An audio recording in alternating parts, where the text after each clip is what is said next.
Travaux dirigés, optimisation statique, année universitaire 2019-2020. Université Jean-Laurent Guédé. Fiche 1. Réduction des endomorphismes. Exercice 1. On donne la matrice A. 1. Déterminer le spectre de A. On déduit que A est diagonalisable. 2. Déterminer les sous-espaces propres de A. 3. On déduit la matrice P telle que P-1 fois A fois P est égal à une matrice diagonale où lambda I sont les valeurs propres de A. 4. Calculer P-1 et en déduire A exposant N avec N appartenant à R étoile.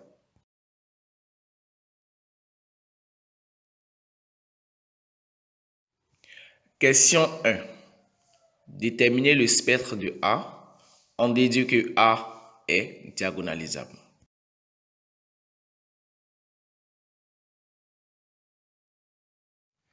Méthodologie classique. La méthodologie classique pour déterminer le spectre d'une matrice, par exemple la matrice A, est la suivante. La première étape consiste à calculer le polynôme caractéristique. La seconde étape consiste à résoudre l'équation polynôme caractéristique égale à 0. La résolution de cette équation nous permettra de déterminer les différentes valeurs propres de la matrice A. Enfin, la troisième étape consiste maintenant à donner le spectre de la matrice A. Le spectre de la matrice A est formé par l'ensemble des valeurs propres déterminées lors de la résolution de l'équation polynôme caractéristique égale à 0. La méthodologie classique pour pouvoir déterminer le spectre d'une matrice, c'est-à-dire l'ensemble des valeurs propres d'une matrice, demeure la plus lente selon moi. Car souvent, nous faisons face au polynôme de degré 3, dont la résolution de ces équations-là représente un casse-tête pour l'étudiant. C'est pour cela que je vous propose dans cette vidéo une autre méthodologie. Cette autre méthodologie pour déterminer le spectre d'une matrice, par exemple la matrice A, est la suivante. Si nous nommons lambda I une valeur propre de A, sachant que la matrice A est une matrice carrée d'ordre 3, la matrice A aura 3 valeurs propres. Et le spectre de la matrice A sera formé par ces 3 valeurs propres. Sachant que le déterminant d'une matrice égale au produit de ses valeurs propres et que sa trace égale à la somme de ses valeurs propres, il vient les conditions suivantes. En résolvant le système issu de ces deux conditions, nous obtenons les différentes valeurs propres de la matrice A. Pour faire plus simple, cette autre méthodologie consiste à la première étape au calcul du déterminant du A et à la trace du A. Après avoir calculé le déterminant du A et la trace du A, on détermine les valeurs propres évidentes en résolvant le système S formé par le déterminant égal à la somme au produit des valeurs propres et la trace égale à la somme des valeurs propres. La résolution de ce système S aboutira aux différentes valeurs propres et nous utiliserons ces différentes valeurs propres pour former le spectre de la matrice A. Revenons maintenant à la question 1 et appliquons notre méthodologie pour pouvoir déterminer le spectre de la matrice A. Soit lambda I, une valeur propre de A, avec I égale à 1, 2, 3, tel que spectre de A égale à l'ensemble des lambda I.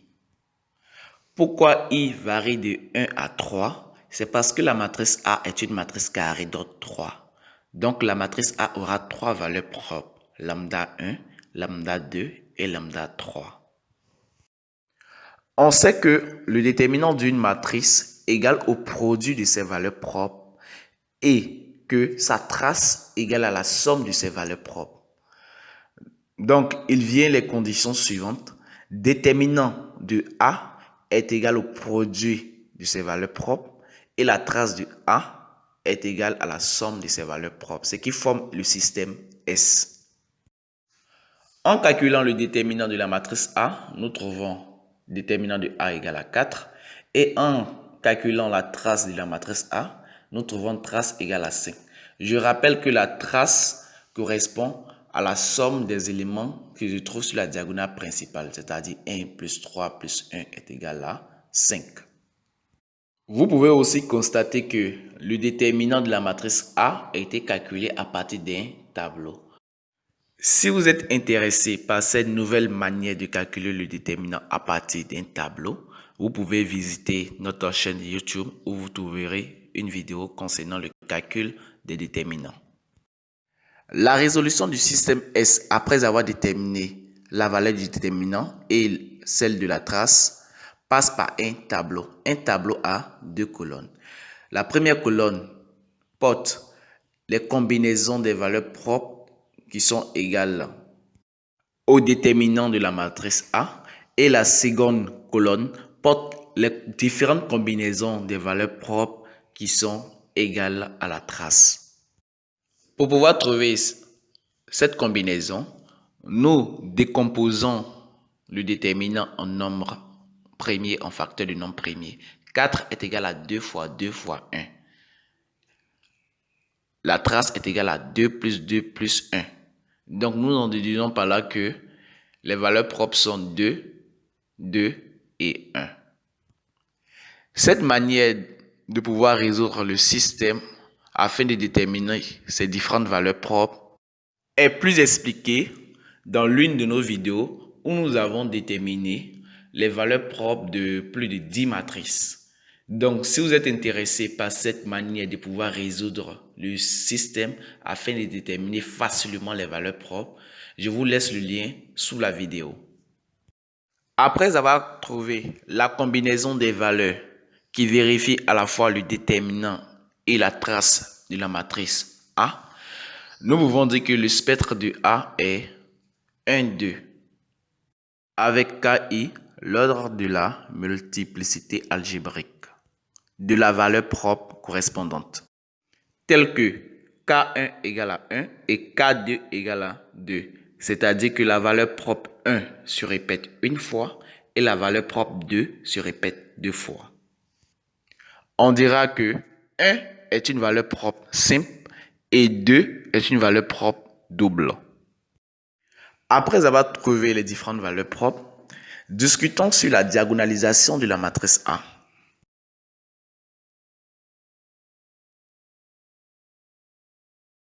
Pour cela, rappelons certaines notions.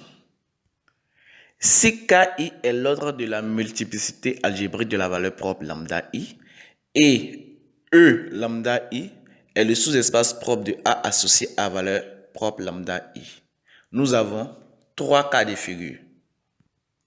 Dans le premier cas, si la matrice A a trois valeurs propres distinctes, alors la matrice A est diagonalisable. Je répète, lorsque on détermine les valeurs propres d'une matrice et ces valeurs propres sont toutes distinctes, on en déduit automatiquement que la matrice est diagonalisable.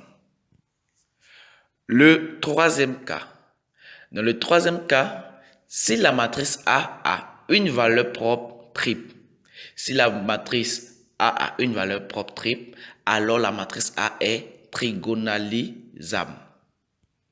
Donc, je répète, lorsque nous calculons les différentes valeurs propres d'une matrice et nous trouvons une seule valeur propre qui se répète trois fois, alors cette matrice est trigonalisable.